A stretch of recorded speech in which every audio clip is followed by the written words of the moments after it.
പവിത്രത്തിന്റെ ഒരു അപ്കം എപ്പിസോഡിലേക്ക് എല്ലാവർക്കും സ്വാഗതം. വേദയും വിക്രമും അമ്പലത്തിൽ വെച്ച് ഒരുമിച്ച് ജീവിക്കാനുള്ള തീരുമാനമെടുക്കുന്നുണ്ട്.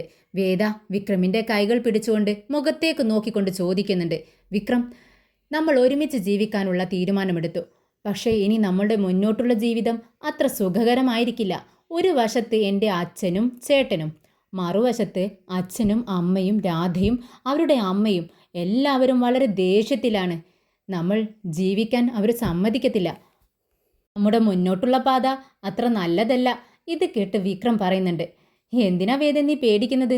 പേടിക്കണ്ട. മുന്നോട്ടുള്ള പാതയിൽ തീയാണെങ്കിലും കല്ലാണെങ്കിലും മുള്ളാണെങ്കിലും ഞാൻ നിന്നെ ഒരു പൂ പോലെ എൻ്റെ കൈകളിലെടുത്തുകൊണ്ട് നടക്കും. നീ ഒന്നുകൊണ്ടും വിഷമിക്കേണ്ട. ആരെന്ത് പറഞ്ഞാലും എൻ്റെ മരണം വരെ ഞാൻ നിന്നെ കൈവിടില്ല എന്ന് പറയുന്നുണ്ട്. ഇത് കേട്ട് നമ്മുടെ വേദ ഒരുപാട് സന്തോഷിക്കുന്നുണ്ട്. വിക്രമിൻ്റെ കൈകൾ മുറുകെ പിടിച്ചുകൊണ്ട് അവൾ പറയുന്നുണ്ട്, എനിക്ക് ഈ ഒരു വാക്ക് കേട്ടാൽ മതി വിക്രം. ഇനി മരിക്കുവോളം ഞാൻ നിൻ്റെ ഒപ്പം തന്നെ ഉണ്ടായിരിക്കും. നമുക്ക് പോവാം എന്ന് പറഞ്ഞുകൊണ്ട് വിക്രമും വേദയും കൈകൾ ചേർത്ത് പിടിച്ചുകൊണ്ട് അമ്പലത്തിൽ നിന്നിറങ്ങുന്നുണ്ട്. എന്നാൽ കല്യാണം മുടങ്ങിയതിൻ്റെ സങ്കടത്തിൽ അമ്പലത്തിൽ നിന്നും ഇറങ്ങി ഓടിയ രാധ അവളുടെ വീട്ടിലെത്തിയതും റൂമിൽ കയറി കതകടച്ചിരിക്കുന്നുണ്ട്. കതക് തുറക്കുന്നില്ല. രാധയുടെ അച്ഛനും അമ്മയും ഒരുപാട് തവണ ഡോറിൽ തട്ടിക്കൊണ്ട് പറയുന്നുണ്ട്, മോളെ രാധേ, വാതിൽ തുറക്ക്. മോളെ, നീ അവിവേകമൊന്നും ചെയ്യല്ലേ. നിനക്ക് അച്ഛനും അമ്മയുമില്ലേ? എല്ലാവരും പോട്ടടാ, നിനക്ക് ഞങ്ങളില്ലേ, നീ തുറക്ക് വാതിലെന്ന് പറഞ്ഞുകൊണ്ട് തട്ടുന്നുണ്ട്. പക്ഷെ ഉള്ളിൽ നിന്നും ഒരു സൗണ്ട് പോലും ഇല്ല.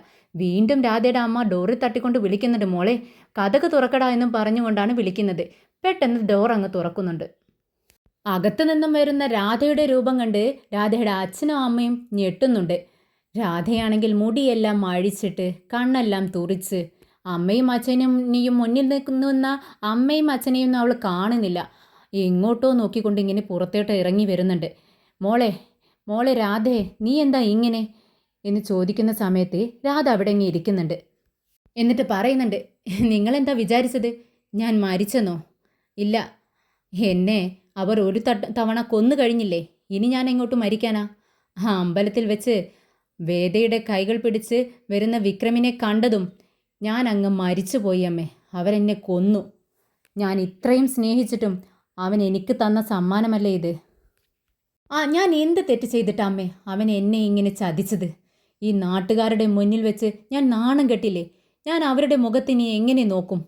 ഇല്ല, ഞാൻ അവനെ ജീവിക്കാൻ സമ്മതിക്കത്തില്ല. അവനെയും അവളെയും ഒരുമിച്ച് ജീവിക്കാൻ, സുഖത്തോടെ ജീവിക്കാൻ ഞാൻ സമ്മതിക്കത്തില്ല. അവരുടെ ജീവിതം ഞാൻ നശിപ്പിച്ച് കളയും അമ്മേ. ഇനി എൻ്റെ ലക്ഷ്യം അതാ.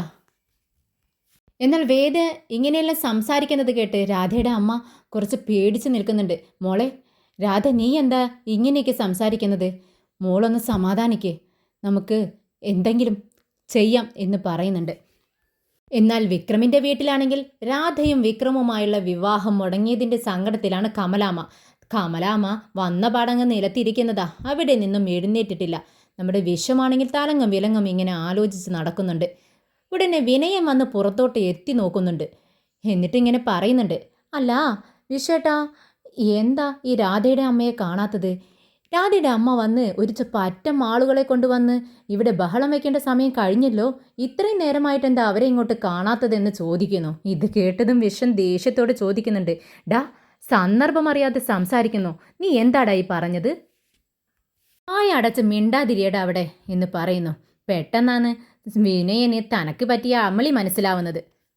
ഉടനെ വിനയം പറയുന്നുണ്ട്, അല്ല ചേട്ടാ, ഞാൻ പേടി കൊണ്ട് പറഞ്ഞതാ. ഇത് കേട്ട് വിനയം പറയുന്നുണ്ട്, എടാ, ആ അമ്പലത്തിൽ വെച്ച് തന്നെ നാട്ടുകാരുടെ എല്ലാം ചോദ്യം കേട്ട് നാണം കെട്ടാണ് ഇവിടെ വന്നിരിക്കുന്നത്. അതിനിടയിലാണോ നിന്റെ ഇമാതിരി സംസാരമെല്ലാം? നീ മിണ്ടാതിരിയെവിടെ എന്ന് പറഞ്ഞ് വഴക്ക് പറയുന്നുണ്ട്. പെട്ടെന്നാണ് വേദയുടെ കൈകൾ പിടിച്ചു വരുന്ന വിക്രമിനെ വിനയൻ കാണുന്നത്. വിനയൻ അങ്ങ് അന്താളിച്ച് നിൽക്കുന്നുണ്ട്. എന്നിട്ട് കമലാമ്മയോട് വിളിച്ചു പറയുന്നുണ്ട്, അമ്മേ ഒന്നിങ്ങോട്ട് വാ അമ്മേ. ഇതാ വിക്രം വേദയുടെ കൈയും പിടിച്ച് ധൈര്യമായി നമ്മുടെ വീട്ടിലേക്ക് കയറി വരുന്നു. അകത്തേക്ക് കയറി വരുന്ന വിക്രമിനെയും വേദയും കമലാമ്മയും മാഷും വിഷവും എല്ലാം വളരെ ദേഷ്യത്തോടെ നോക്കുന്നുണ്ട്. പക്ഷേ അവരുടെ ഈ നിൽപ്പ് കണ്ട് നമ്മുടെ ശ്രീജ മാത്രം വളരെ സന്തോഷിക്കുന്നുണ്ട്. വളരെ മുഖം വളരെ പുഞ്ചിരിയോടെ, മനസ്സിങ്ങനെ തുള്ളിച്ചാടുന്നത് കാണാം. വേദയും വിക്രമും ഒന്നിച്ചതിൽ ഈ വീട്ടിൽ സന്തോഷിക്കുന്ന ഒരേ ഒരു വ്യക്തി ശ്രീജ മാത്രമാണ്. വിക്രമും വേദയും എല്ലാവരുടെയും മുഖത്തേക്ക് നോക്കുന്നുണ്ട്. കമലാമ്മ എഴുന്നേറ്റ് വിക്രമിന്റെ അടുത്തേക്ക് ഓടി വരുന്നുണ്ട്. എന്നിട്ട് ദേഷ്യത്തോടെ ചോദിക്കുന്നുണ്ട്, എന്തിനാടാ ഇങ്ങോട്ട് കയറി വരുന്നത്?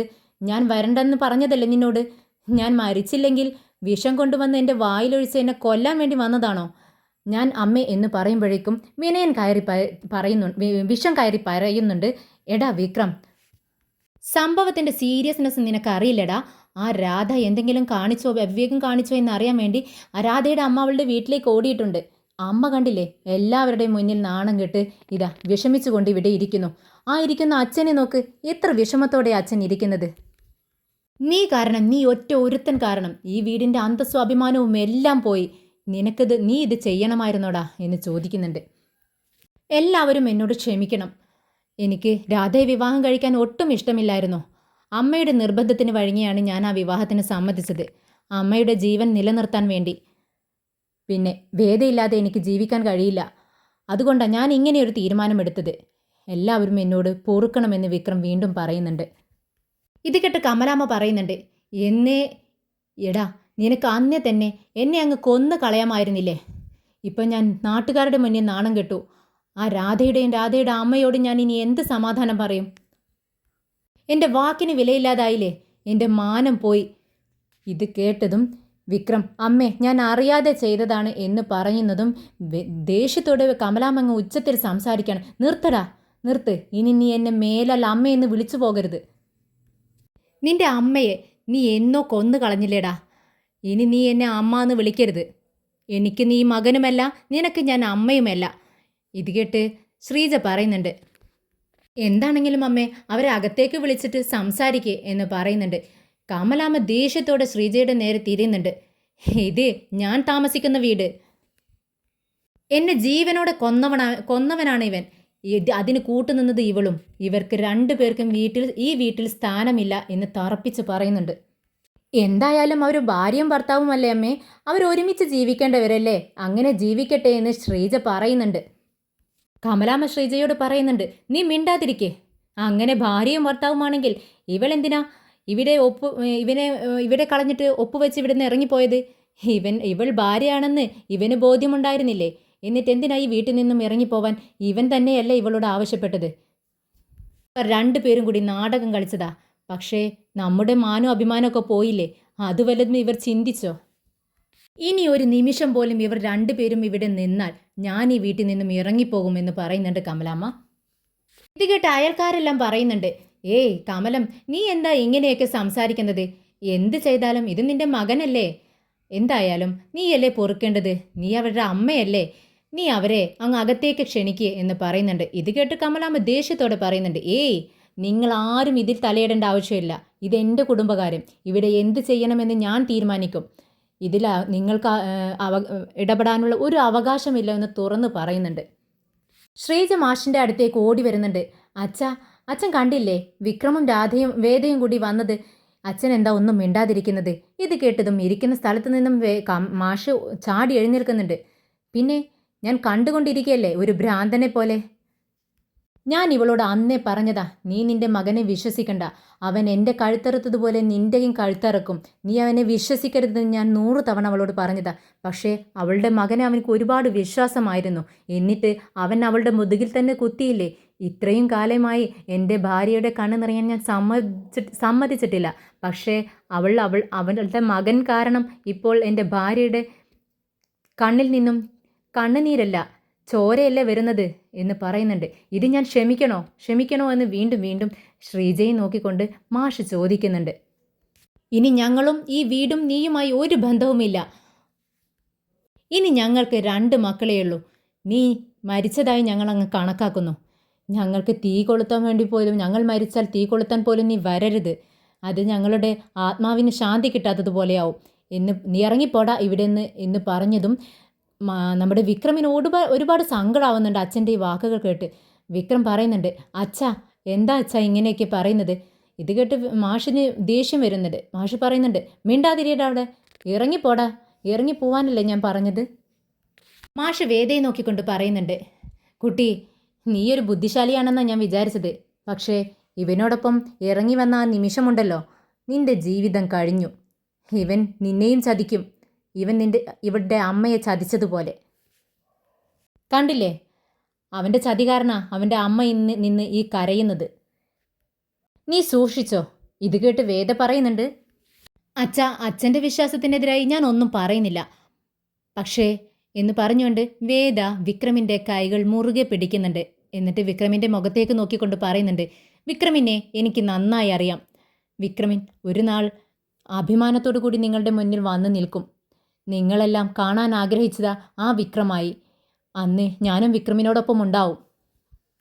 ഇത് കേട്ടതും മാഷ് പറയുന്നുണ്ട്, ഈ വീട്ടിൽ നിങ്ങൾക്ക് സ്ഥാനമില്ല, പോടാ പുറത്ത് എന്ന് പറഞ്ഞ് ആക്രോശിക്കുന്നുണ്ട്.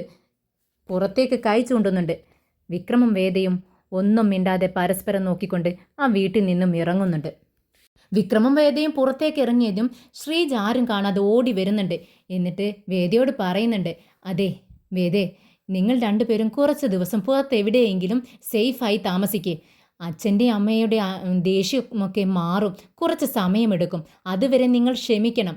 എല്ലാം അവരെ പറഞ്ഞ് മനസ്സിലാക്കി നിങ്ങളെ ഞാൻ ഇങ്ങോട്ട് ക്ഷണിക്കാം എന്ന് പറയുന്നുണ്ട്. അങ്ങനെ വിക്രമും വേദയിൽ നിന്നും അവിടെ നിന്നും വരുന്നു.